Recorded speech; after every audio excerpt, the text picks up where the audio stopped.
Kecha oldimga bir ayol keldi. Ko'zlarida ma'yuslik, hayotdan ancha ranjigan ko'rinadi. Suhbat davomida "Ra'no opa, nimaga meni hayotimda ketma-ket sinovlar bo'lyapti tushunmayapman. Ishlarim yurishmayapti, oilam notinch." Bu ayolga birgina savol berdim. Shu sinovlar kelishidan oldin nahot sizga hech qanaqa ishora berilmagan? Eslang, bo'lishi mumkin emas. U biroz o'ylanib qoldi. Keyin asta savolimga javob berdi. To'g'ri aytyapsiz, bergan ekan. Ota-onam ko'p marta ogohlantirgan ekan. Yaqinlarim aytgan ekan.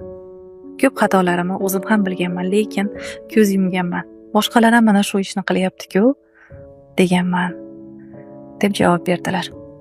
Unutmaylik, Yaratgan biz bilan avval yaqinlarimizni nasihatlari orqali gaplashadi. Voqea, vaziyatlar orqali, ko'nglimizga kelgan bezovtalik orqali gaplashadi. O'zidan o'zi bezovta bo'lib qolmaydi ko'nglimiz. Lekin inson nima deydi? O'zim bilaman deydi, menga aql o'rgatma deydi. Shunda keyingi dars keladi, ya'ni sinov.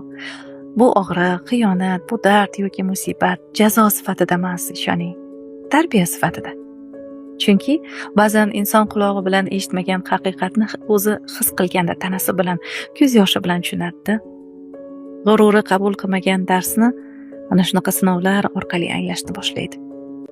Alloh hech kimni birdaniga musibat bilan tarbiyalamaydi. Avval nasihat yuboradi. Ko'nglimizga qandaydir g'ashlikni soladi.